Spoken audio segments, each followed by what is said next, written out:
Hello, everybody. Welcome to Let's Chat on Sunday. I'm sorry I'm a little bit late. I had to make sure the door was shut tight because Luca is going crazy, as usual. Can you just give me a thumbs up if you can hear me okay? And just ignore Luca in the background if you can hear him. But yeah, just give me a thumbs up and I will get started here. Yeah, I hope everyone's having a great Sunday. Okay, perfect. All good, all good. Okay, great. And looking through some of the comments and questions. So today is Let's Chat on Sunday. It's kind of a spiritually motivated show. And so the questions are they can be personal spiritual questions, but it's about kind of deepening our spirituality on this particular show. It's not really like anything else. And so anything, any spiritual questions you have, they can be big spiritual questions or personal spiritual questions. That's fine. Regular personal questions I do in the club. And one reason is because I find that with a larger format with a lot of people, it can, when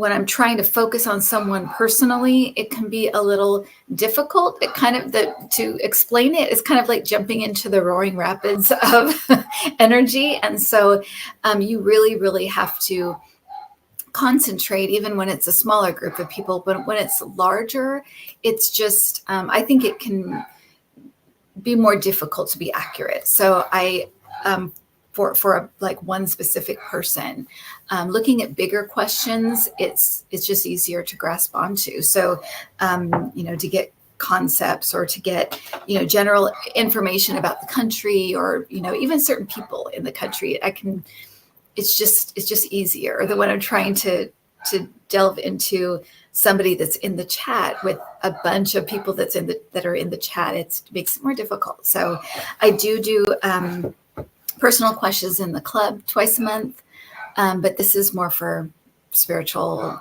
growth. And so I wanted to just quickly, I'm going to start by giving you some information that might help you with all of the issues coming out of the Middle East and with Israel and Palestine. We definitely need to send our love and light to that area of the world, and also pray for enlightenment for those who are kind of the perpetrators, and then comfort and love to reach the people that are the innocent victims in all of this. At least that's my prayer. That's how I like to focus on it. But I also wanted to give you some insight that might help.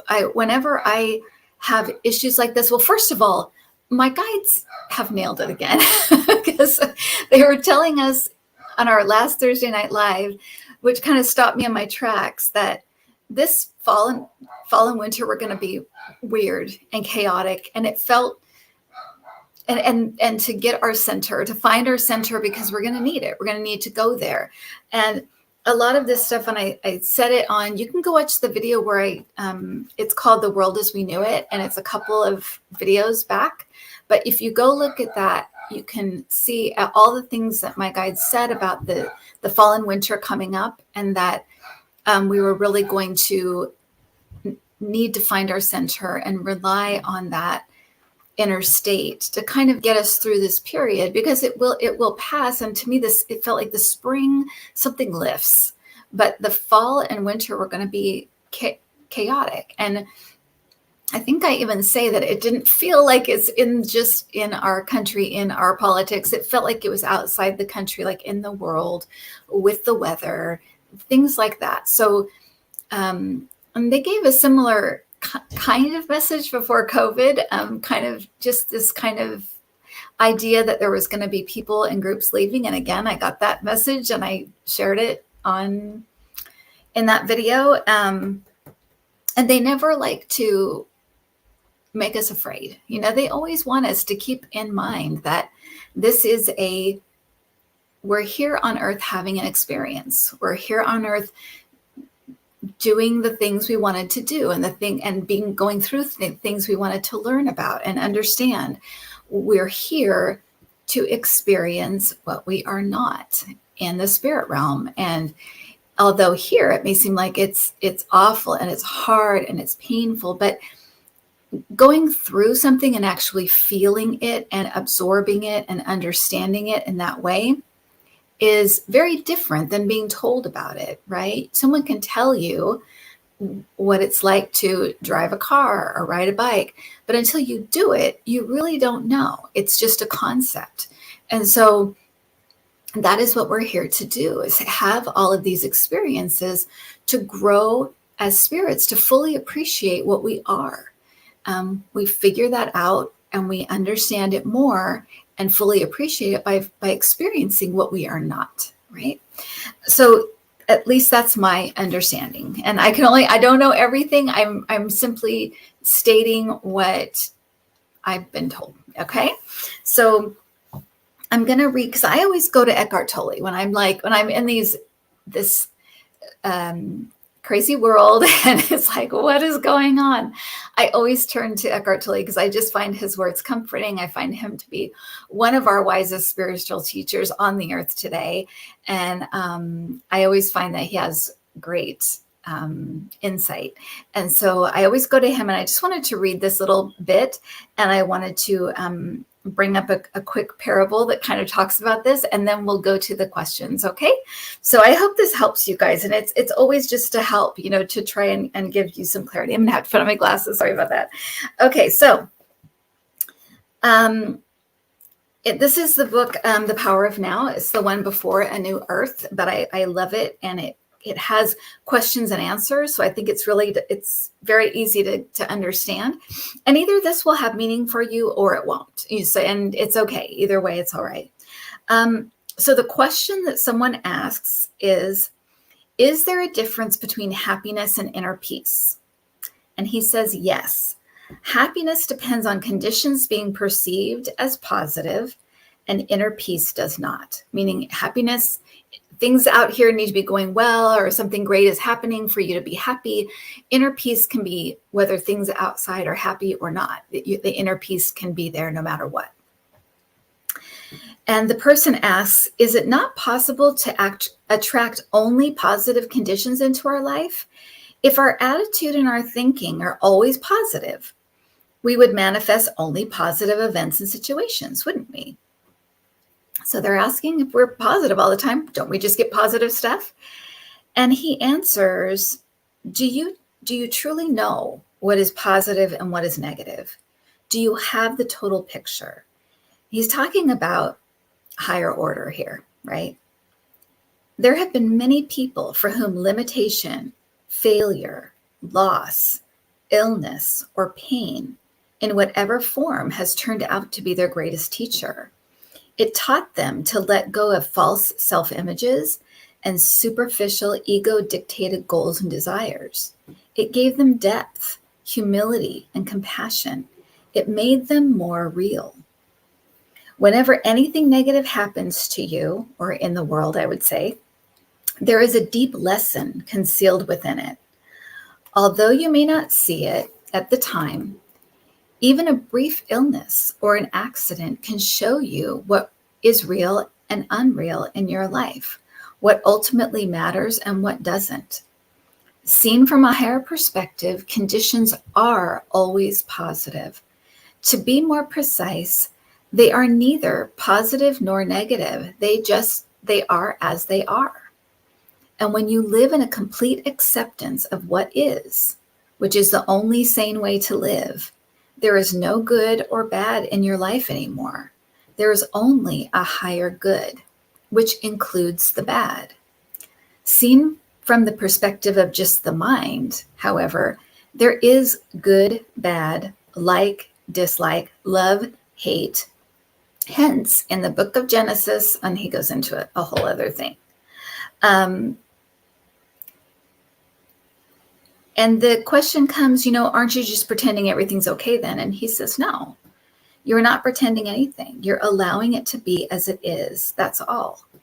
This allowing to be takes you beyond the mind with its resistant patterns that create the positive and negative polarities. It is an essential aspect of forgiveness.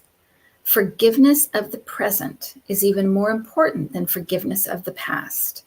If you forgive every moment, allow it to be as it is, then there will be no accumulation of resentment that needs to be forgiven at some later time. And he goes on about this, but it really is, essential for us to kind of remember that we're here experiencing things and that we truly do not know what is positive and what is negative until we get past it. And then we can look back and say, oh, well, this happened, of course, because that happened, or to help this happen. And because we don't know that in the moment, the best way to respond, or the sanest way, as he puts it, to respond, is to accept, not be glad, but accept that this is happening, and knowing that we don't fully know the big picture.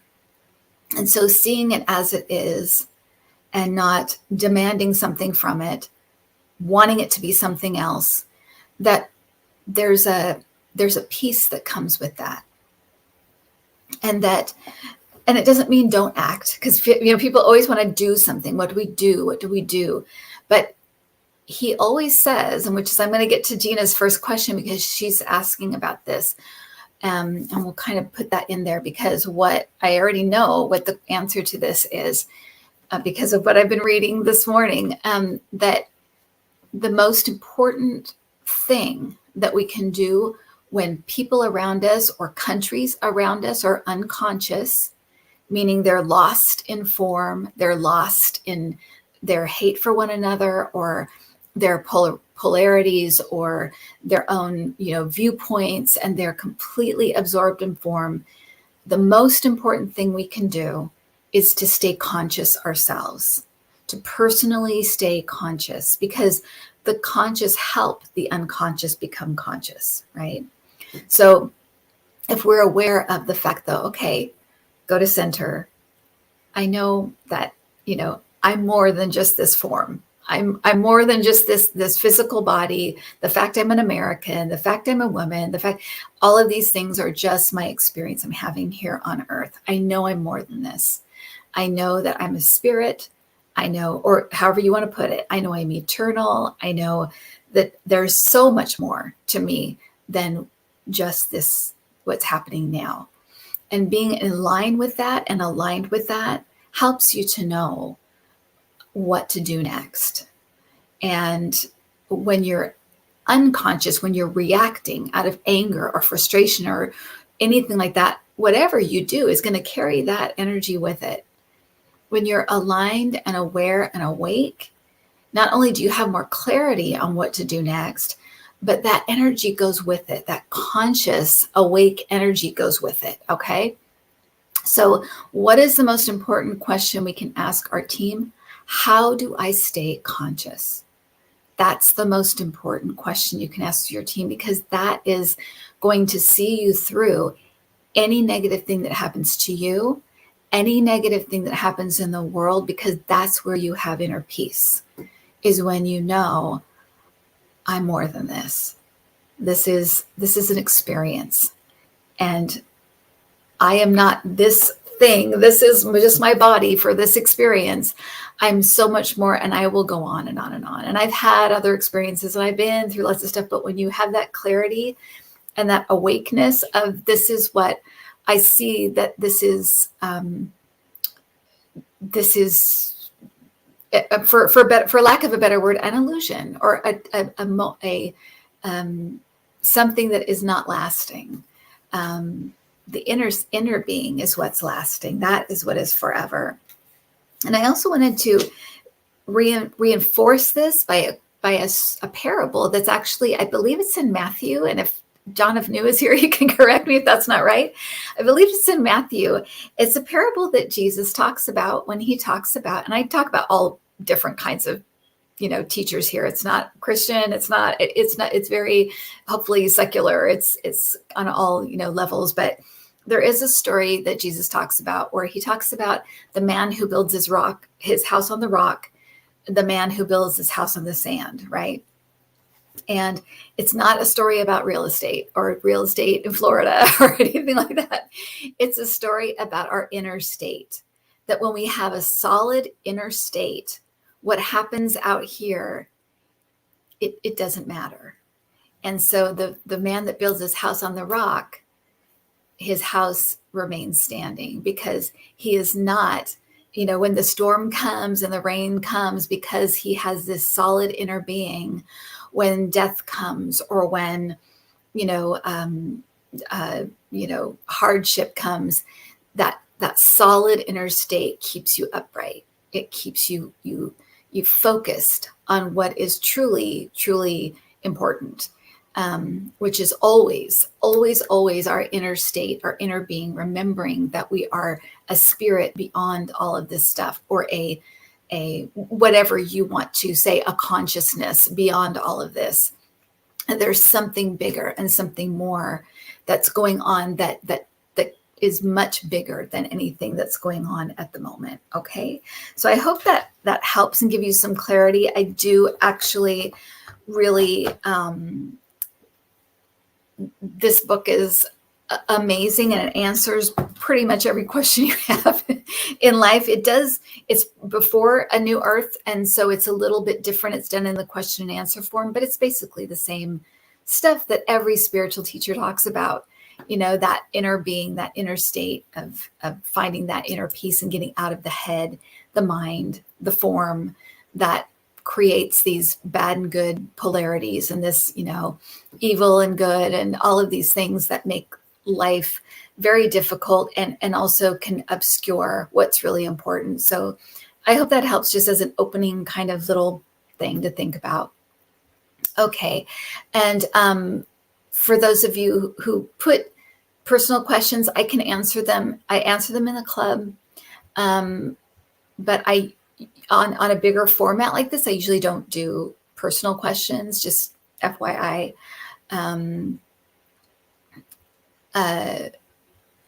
So anything that's kind of, if I can ask it in a general way, I will ask it to my guides. And if I know the answer myself, I'll answer it.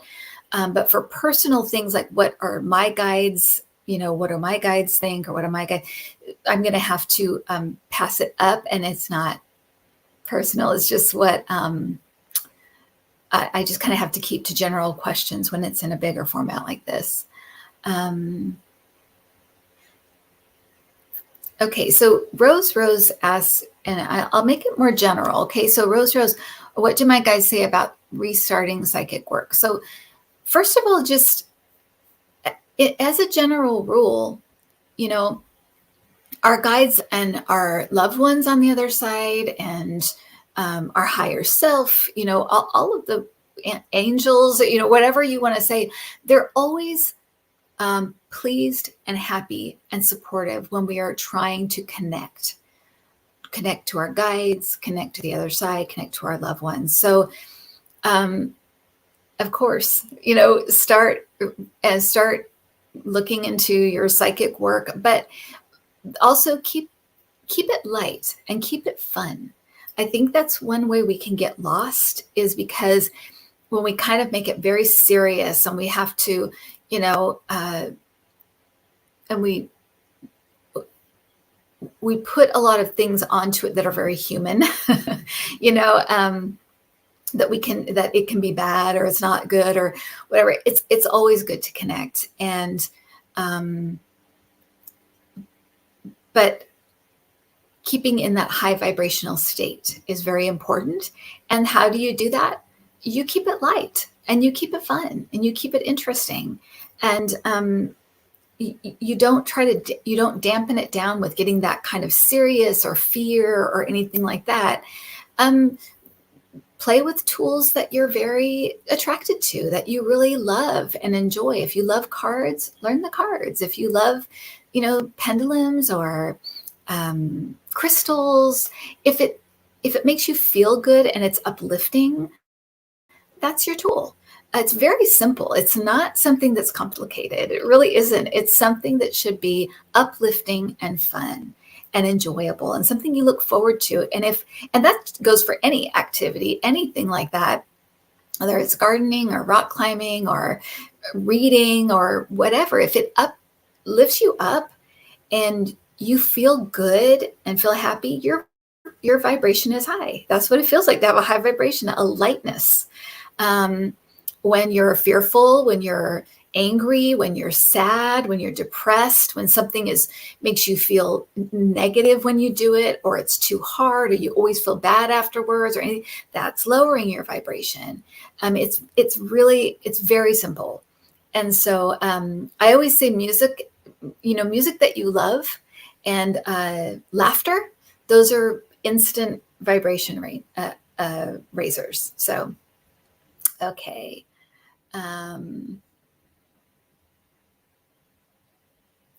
So Jane the Seeker, I had an orb bopped on my head in my sleep.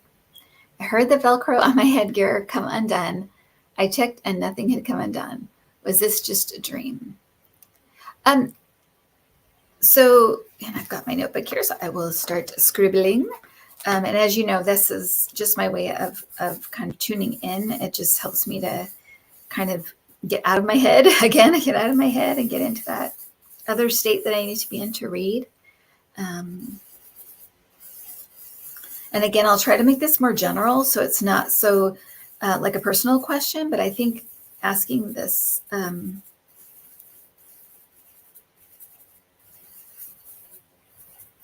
so I'm getting, in general, Jane and everyone, that a lot of things that happen in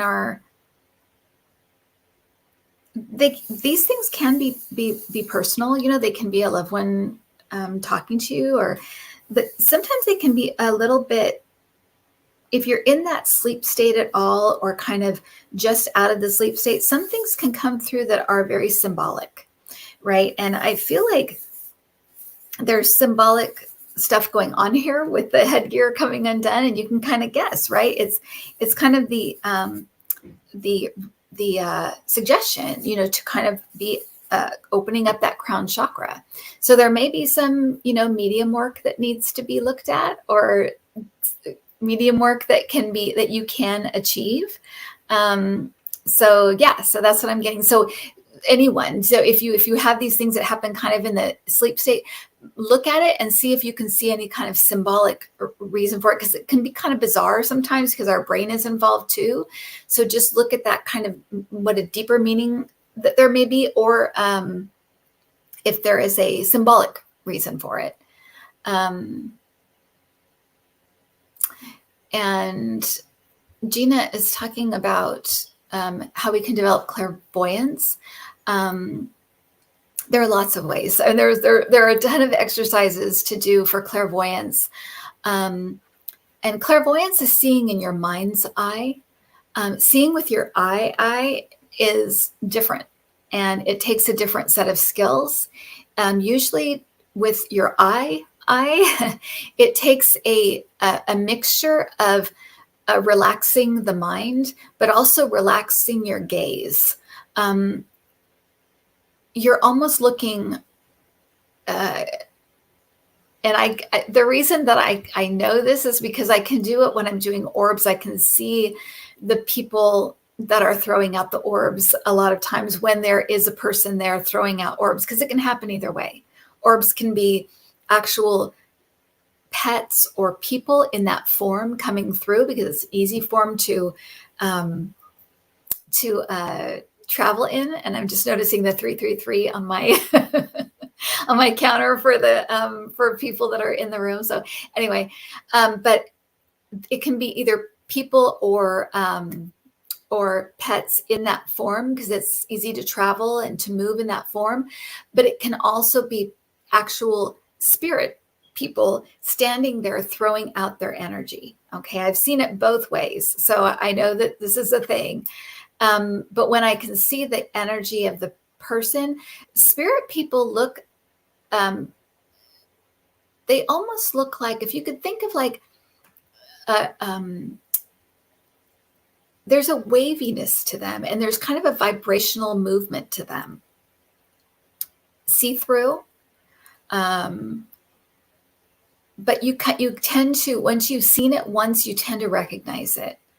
And a lot of times when you see something with your eyes, you can see it more out of the corner of your eye, because it's almost like you can't look directly at it. You're kind of looking past it. As a human, that's how our eyes catch it.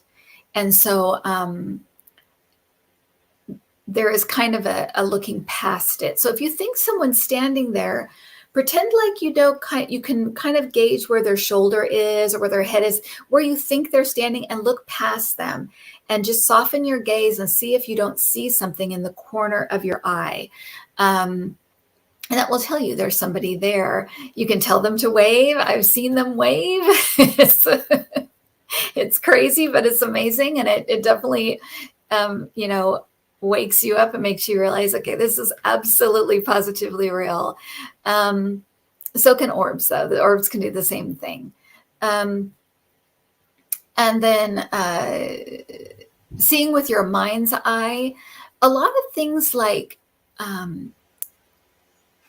reading, picturing pictures in your mind, any activity that makes you picture things in your mind, whether it's a guided meditation or reading, or even recalling like a favorite movie or a favorite TV show or something in your mind, and going through it as far as you can, keeping those images going in your mind as long as you can. That's what it feels like to get a clairvoyant message. And so the only difference is that you try to kind of come out of your mind and have a more meditative, slow down thinking, like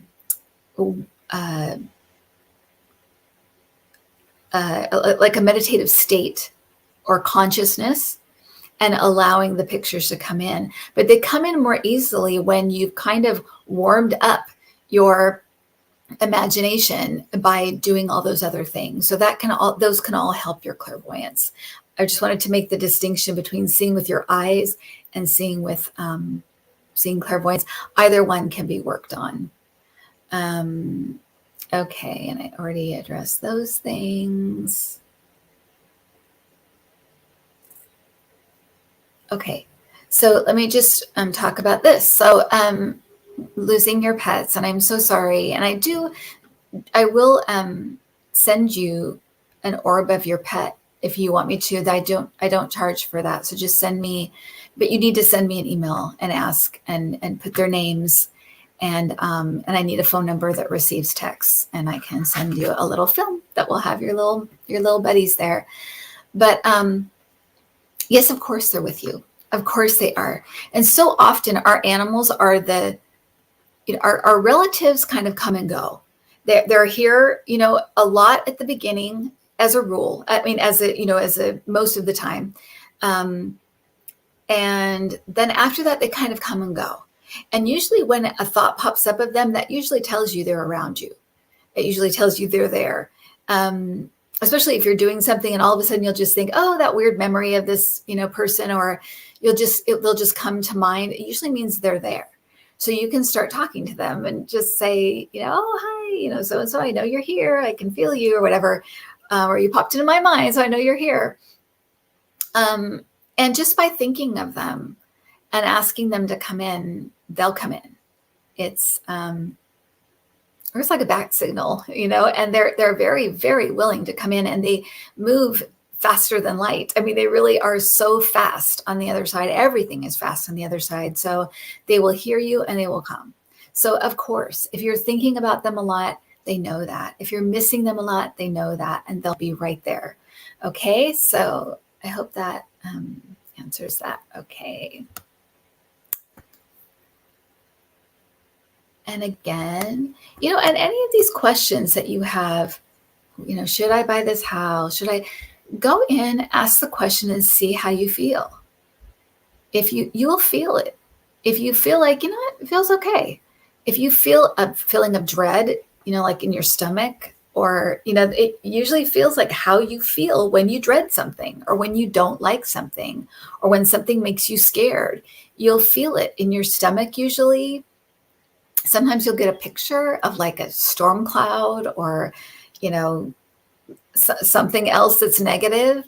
And if it's positive, you'll either feel kind of neutral, like it doesn't make a difference. Go for it. Let's see what happens. Or, free will, basically. Or you'll get a feeling of like calm or peace in your heart, kind of like a calm that feels like it's all okay. Your stomach might feel excited. You might get an actual stomach feeling that's excited. You might get chills, like I do for an affirmative, for a thumbs up. You might get chills somewhere on the body. So just be aware.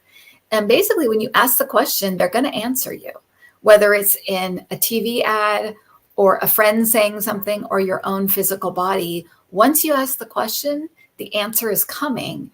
You just need to be alert. You just need to be aware. Usually what happens is we'll wait for a minute, and if nothing comes in, we just forget about it and go on. If stay aware and alert to the answer, it will be there. They're not going to just not answer you. So, any of these questions, go to your guides and ask them, and then just be alert. Okay.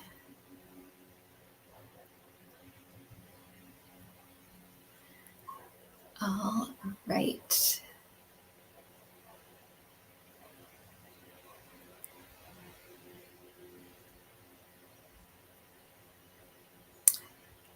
And Gina is asking about the second and third abilities. And a lot of times those kind of come in as you begin to use your dominant clair or your dominant ability.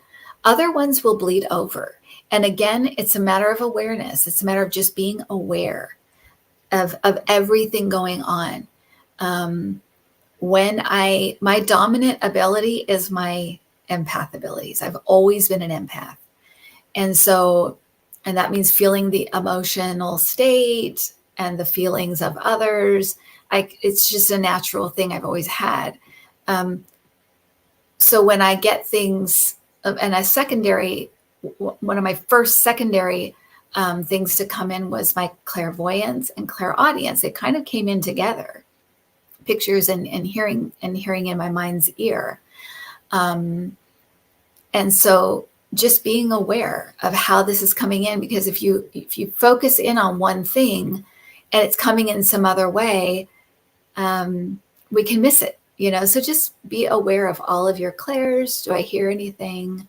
And sometimes if I get like one word, I'll take it to my dominant ability. Do I feel anything with that one word? And it will give me more information. And you can do that with if you get a secondary ability, something's coming in with my, I'm getting a vision of, a storm cloud. Take it to your dominant ability. Well, my dominant ability is my clairaudience. So I'm going to listen to see if I hear anything. Oh, I'm hearing like sirens. It tells me probably there's a storm coming and we're going to get a heads up about it. Something like that, just kind of play with it. Because like I said, they're going to keep talking to you, and we act as though this is all very simple and easy sometimes. I think especially people that don't understand how this works, which is the reason I even do everything on camera to kind of explain it, is because every single little piece of information is a miracle. It truly is, because you're getting something from literally another dimension, another consciousness that we're not able to perceive here, because we're vibrating. The whole place is at a lower vibration, but we're vibrating a lower vibration. So when these higher vibration things come in, we do have to raise up to get them. And one of the ways to raise up is to be in the now, to be here and now. And that's what I do when I'm scribbling. I'm kind of shutting down the mind and being completely present so that I can be completely aware of what's coming in. Anytime you're in the now, out of the past and future, you're in a state of a higher consciousness. You're in a higher consciousness. That's also why I don't always remember what I say, what I remember from private, personal, mentoring sessions. I forget a lot, but that's why. It's because I'm kind of in another consciousness when I'm reading. So this whole time that I'm talking, I'm going to be in that consciousness because I'm being aware of and receptive to information coming in from other places. Yeah, so that's what I want to say about that. Okay.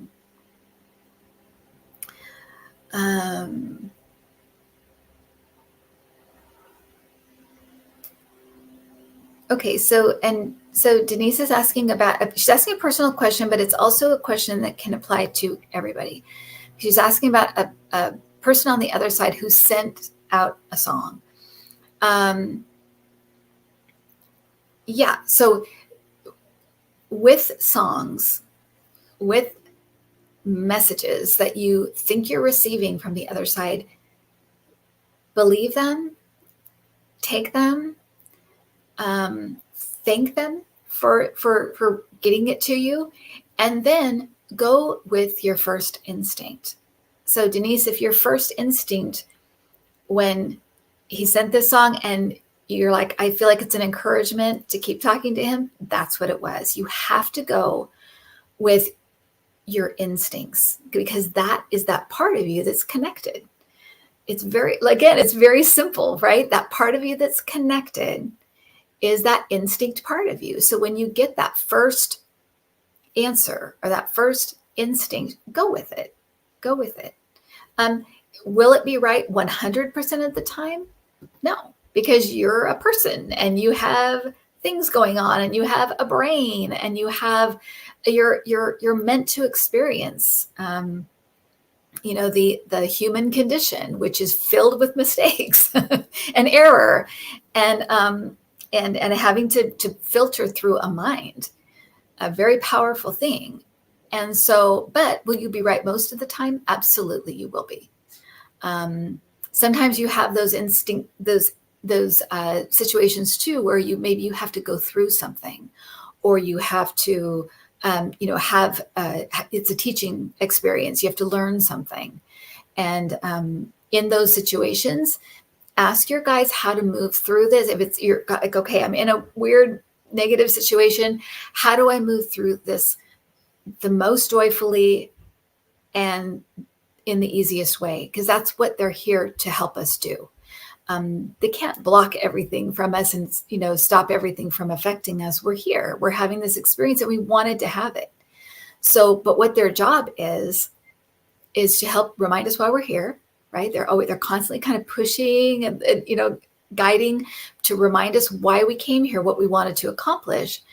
At the same time, they're trying to help us to go through things the easiest way and the most joyful way. We're supposed to have fun here.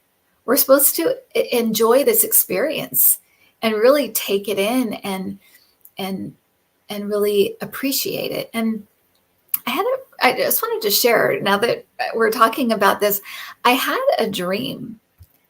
It was a really weird dream, but it really stuck with me and it told me something. But I had this dream that I knew that the next day I was going to die. Nobody else knew around me, and this was ages ago, so it's not tomorrow. But I knew I was going to die, and I knew I didn't want to tell anyone because I didn't want to upset anyone. And you'd think, wow, what a dark, horrible dream. But I remember like looking at everything and wanting to, I'm going to cry. I don't want to cry. I wanted to remember every little thing, every expression, every feeling, everything. I just wanted to take it all in because I knew that I wouldn't be experiencing this exactly as it was again. Never again. In this body, in this circumstance, at this time with these people, with the world the way it is right now, it was so strange because I just was filled with just gratitude and love for the earth and for everyone around me and for everything, the good and the bad. I was so appreciative. And it was the weirdest dream, but it really did impress upon me how precious this experience is, and that we do get lost in the little dramas of, should I buy a car, or does this person like me, or why is my family member such a jerk, or whatever. We get lost in this stuff, but and we do realize that all of this stuff, these little things just don't matter later on. But to try to be in that mode of really being in the moment and so appreciative of each moment we have, because we never have it again in that same way. It's very precious. And so I just wanted to share that real quick while we were. Oh, thank you, Elizabeth. It's kind of you.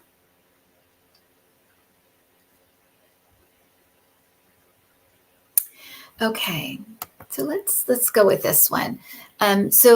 And again, I'm going to kind of broaden it out so that it's not a personal question, but I think it's a great thing to talk about. So they lost their daughter in 2007. I'm so sorry. Dad in 2016, mom in 2020 from COVID. Can you tell me why I don't dream about them? I think of them always, especially my daughter. Of course you do. Of course you do. And I want to assure you, just as I want to assure everybody, that we go on. We absolutely, positively go on. One of the ways that why I work with orbs is because it's a physical thing. You can see, you can feel as well, but you can see, that shows you our consciousness, our energy, who we really are, goes on. When you're on the other side, you're basically you on your happiest, most peaceful and best day. That's who you are. And that is who you are. And absolutely and you look how you look on your best, healthiest, most vibrant day. That's really how we look because we have light bodies, and we can change forms because that's the consciousness we're in. That's the vibration we're in. But that is how it is. So I promise you that your daughter and your dad and your mom not only are with you when you want them to be there and when they would like to see how you are, but they're also together, and they will be there waiting for you when you come and you join them, probably with lots of other family and lots of other, soul family that you don't even remember, but you'll remember when you get there. The reason that you don't dream about them, it could be a few things. It might be the way that you sleep, that you may be not getting into the right dream states to be in a deep enough sleep to have those kind of dreams where they are more like kind of waking dreams, where you realize that I can't think of the name of them for some reason. The reason that that when you know that you're dreaming in the dream. But the other thing is that you think of a visitation dream as being, oh, that's just a thing that they do. It's very difficult. I've been told that so many times, and it depends on the dreamer, but also them and their energy and their ability to jump into the dream at the right time. And it's very, very tricky. It's not an easy thing to do. And so what I would tell you is to try, before you go to sleep, try to get into kind of a more meditative state where you're more kind of drifting very slowly into the dream state, and also that you are sleeping well, not taking like sleep aids and things like that, because that can make you sleep too heavy. You want to be kind of in a light sleep. And I would also say that, you can achieve that by doing a meditation, a guided meditation where you talk to spirits on the other side. Those work. The problem comes where we don't believe it, or we think, oh, that was just my imagination. Yeah, they talk to you through your imagination. They talk to you through your memory bank. So if you can get into kind of a meditative state where you're just focusing on that, that's perfect. That's a perfect way to jump in and talk to you. So any kind of guided meditation that is like, talk to your spirit guides or talk to your loved ones on the other side, those work. They absolutely worked. It's us. It's the skeptic in us that wants to say, it's just my imagination. That was too easy. How do I think that was them? Yeah. When we just kind of let down our thinking mind, we get into a relaxed state and we call them in and we believe what's happening. It is like a daydream state. If you've ever had a really, really intense daydream, that's what it feels like.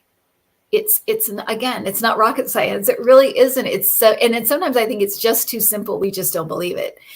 But that is, it is a miracle in its own way, because the miracle is that we get the information, we take it in, and we actually believe it. We don't tear it apart afterwards. That's the biggest problem, is that when we have an experience, right after that experience, our logical mind, or our human mind, comes in and start to pull it apart and say, oh, this is my imagination. I'm just missing them. I need to get over it. I need to get on with my, we go into this mode of just tearing it apart. If we could just go into that, mode, we have an experience, we hear a song on the radio, and we think, oh my gosh, that sounds like it's from my dad. I was just thinking of that song, or I was just thinking of him, and this is his favorite song. Yes, that's him.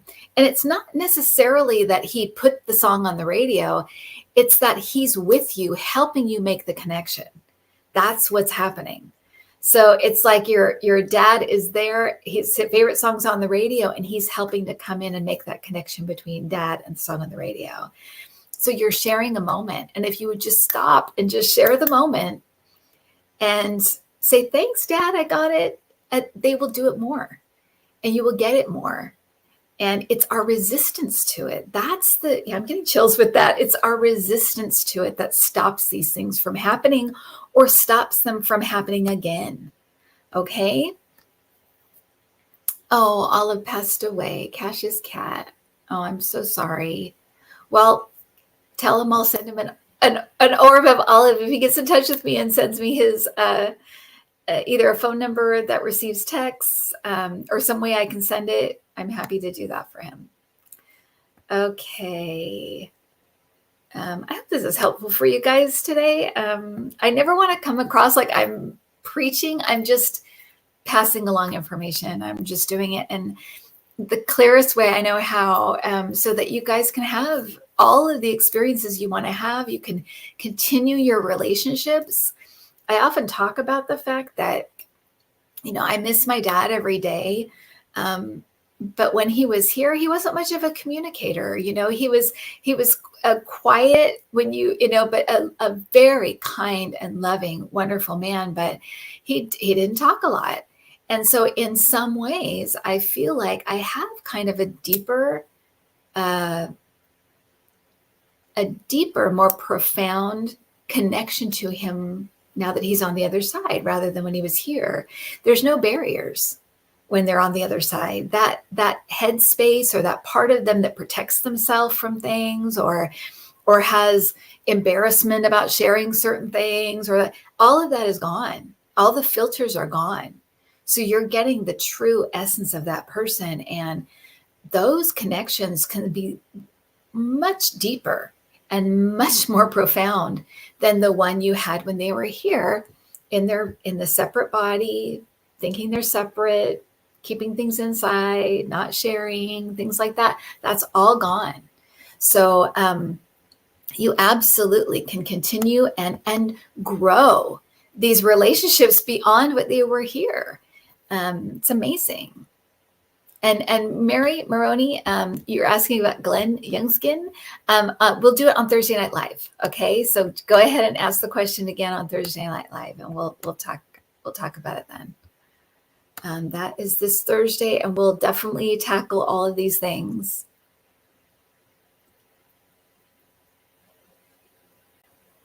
Okay, so here we go again. So Lily Rose is asking, can you tell me what was pushing down on my mattress 2 nights last week, only trying to wake me up? You tell me, Lily, who was it? Who's the first person that comes to your mind? If I asked you, Lily, who is sitting on your mattress, or who is, because I actually see someone jumping up, like going like this, like jumping up and down on it. So, and to me right away, I'm getting that it's a family member, but you tell me, Lily, because there's some place inside of yourself that you know. So don't think too hard about it. Just think, who would do that? Is there somebody, to me, it feels like somebody who has a sense of humor as well. So, yeah, so, and our, we do tend to be fearful or scared, and you can tell people, don't do that again. I didn't like that. If it was too disconcerting or whatever, but a lot of times they try anything to get our attention because they want you to know we're okay. We're okay. We're still here. We're still around. And a lot of times too, with things like that, it's hard to explain, but they almost happen in a different state of consciousness. So it may feel physically like the bed is moving up and down, but really they're playing within that consciousness that helps us to feel something. It's not quite real. So if anybody else was laying in the bed, they might not feel it, but you are feeling it because there's something being impressed upon you in a full way. Is being pressed upon you kind of emotionally, like, wake up, I'm here. But also it may feel physical, more physical than it is. Maybe it was moving a little bit, but sometimes they can make us feel or experience things more so when we're in a certain state of mind. So just throwing that out there as well, because it can be kind of, disconcerting or scary thinking they can move something, but sometimes it's just the impression they're giving us. It's not necessarily that the object is actually moving. And it's trippy to think about, but that is, and if you don't like it, tell them, don't get in touch with me that way again. Don't flicker the lights. I don't like that. Yeah. So just tell them, what is a better way to get in touch with you, and they'll listen to you. They just want you to know they're okay.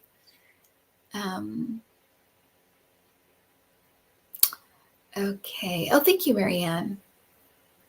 Okay. So what are the lessons we are here to learn from the trouble in Israel? Well, it's interesting. I was telling Cassie this morning that my whole childhood, all through the 70s and the 80s, and you would just hear about a bombing in the Middle East. Middle East was always fighting. Middle East was always at war.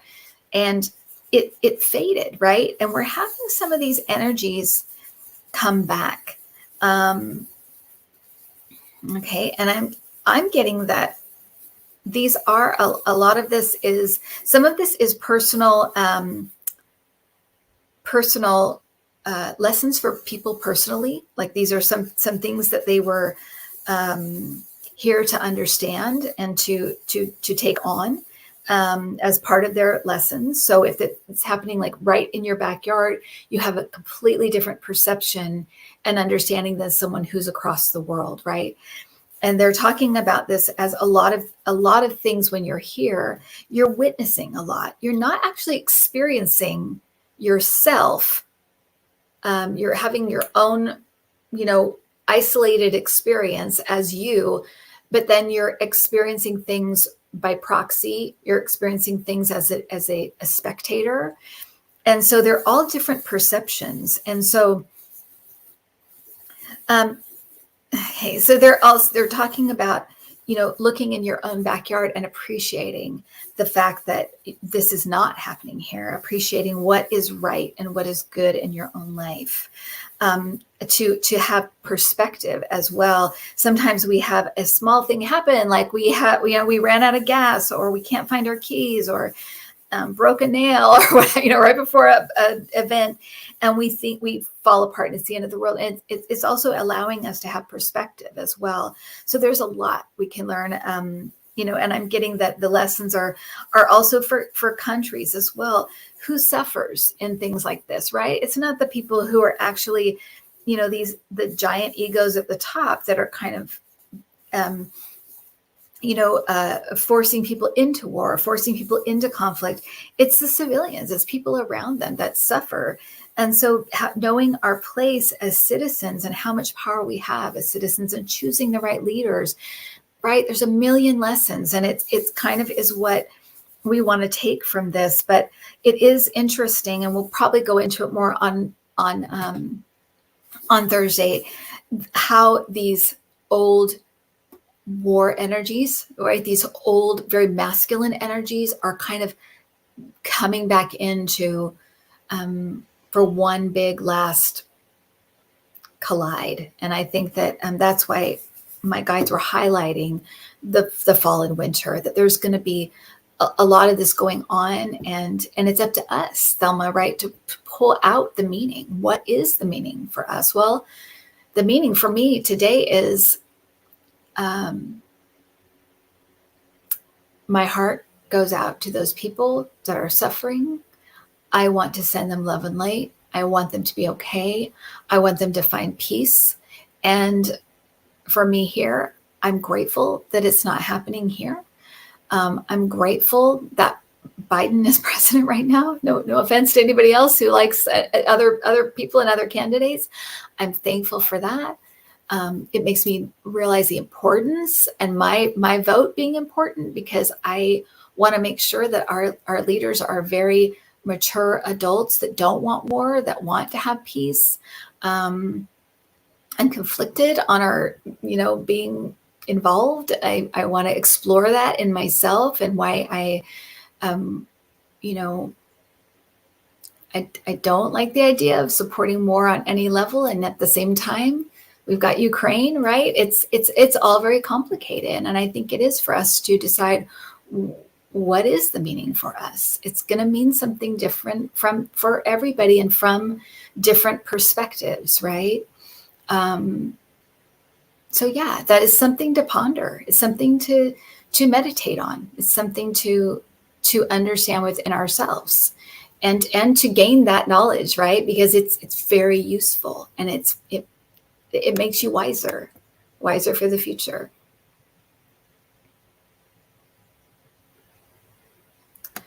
Okay. So let me, I'm going to do one more question since we're at the 2:00. And I feel like I've a lot of people, Israel's on their mind, and these it's interesting too, how these things come into our consciousness and they fade as something else comes in, right? Today we're not thinking about Ukraine, right? We're thinking about Israel. Our consciousness has been shifted to this other area of the world, this other dilemma, this other problem, this other issue. It's interesting, right? How things that are what happened in Maui, right? It's faded to another area of our consciousness. Very interesting how these things come in and come out. We care about it all, right? But it is very interesting, and I think it is very important that we look at it and see what it means to us, and what we personally can learn from it, and how we can help in our own way. Again, the first priority is staying conscious yourself, and then deciding where to go from there, making those conscious choices, decisions, the conscious, that working from that place within us that's very awake and aware. rather than being unawake and unaware. And I just hate these people. I don't like them. I'm going to do this. I'm going to do. When you work from that, it's very shallow and it's not very effective. Okay. Let me see.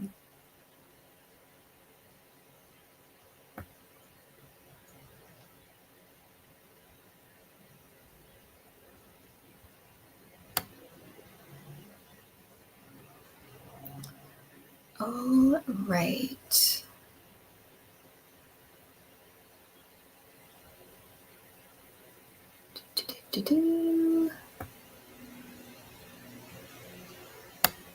Sorry, guys. I don't mean to just sit here being like, I'm trying to find just a question we can end on.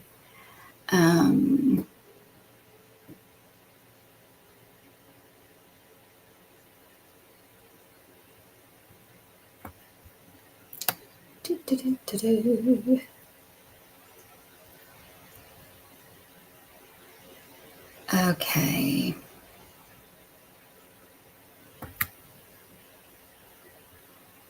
This is a good one. Let's talk about this for a second.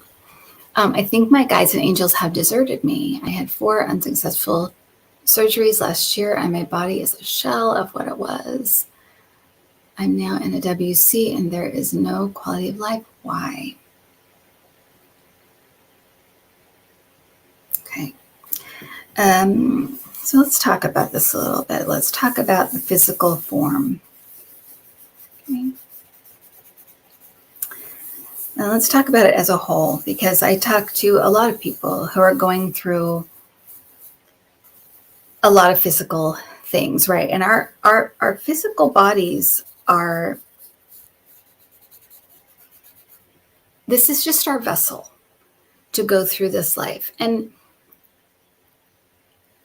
of course, our quality of life is it. You can do more, experience more, get out more, or if we're not in pain, it's good because we're able to kind of move through things more easily physically. But everyone, Trish, every single person, our physical form is temporary. Our physical form can feel pain. Our physical form can deteriorate. Our physical form has ups and downs. And when our physical form is in a state of distress, it's even more important to be connected in to that non-physical part of us. There is something that shines through when we do that. You see it in people that are older. You can see it when there are people who are in a state of complete acceptance of what is happening. And by acceptance, not meaning that you love it, just meaning that you understand, this is where I am. This is where I am. And then, and feeling that this is where I am, because then you can make a move to, okay, now what? This is where I am, now what? Okay. But when you can see it in older people, when you see those older people who look angry, fed up, who look miserable, there is a defeat in them. You can see that they think all they are is this outer form. They're angry that they've grown old. They're angry they can't do as much. They're angry. They're bitter, fed up. This is not where I want to be. They're in resistance to all that is happening to them. And then you see people who are in complete acceptance. They look peaceful. A lot of times they look younger because they have the formless presence that has nothing to do with time is shining through. is moving through them. There is a story that Eckhart Tolle talks about, seeing this this man who is completely has no use of his body at all, and is not even able to feed himself. And he's at a university. So he's sitting across from this man, and he sees the students around this man, helping him, feeding him, wiping his face. And he's only able to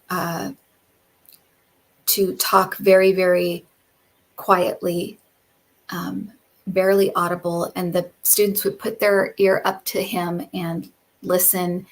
And Eckhart Tolle kind of watched him and watched them and thought, what is going on here? Who is this person, and why are they doing all of this? They seem so completely and wrapped up in him. What is going on here? And he said, as he passed him, their eyes met. And he said, what I thought I would see is someone who is in complete distress because of their situation, with only a little bit of voice movement in their face, and that's all, no other movement available. And they were kind of, sitting in a very awkward, looked like a painful situation. But when their eyes met, he said he was at complete peace. You could see it in his eyes.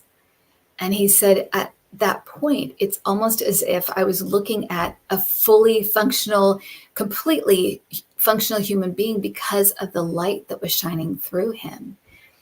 And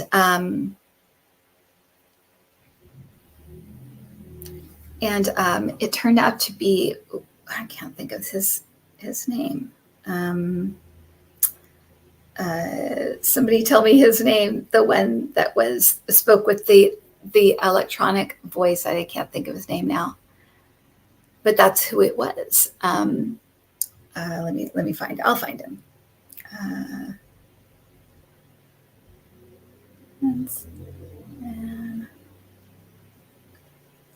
Stephen Hawking. That's who it was. It was Stephen Hawking. Yeah, thank you. Stephen Hawking, exactly.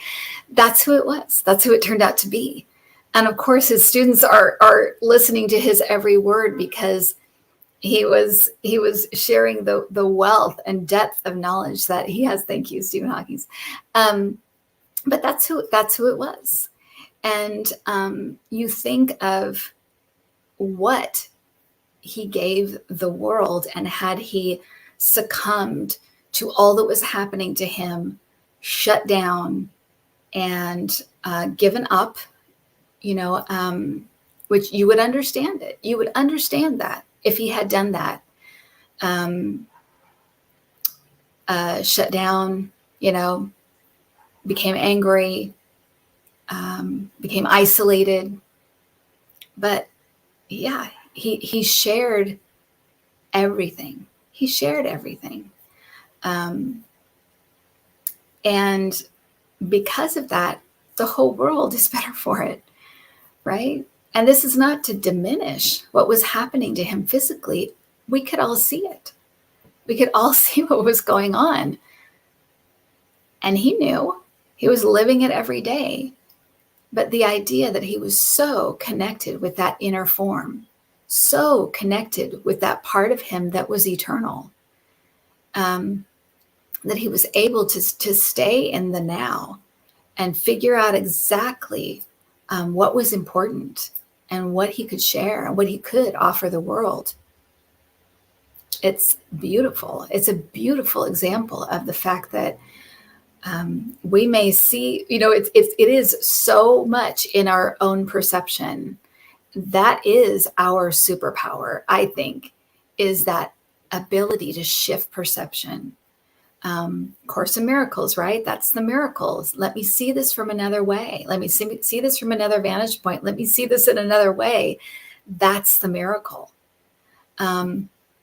So I hope that this helps you, Trish, because I can't only you can answer this question for yourself, right? You can kind of make that shift in perception that maybe that you need to help this have meaning, and also help to use it to give you something, to give something to others, right?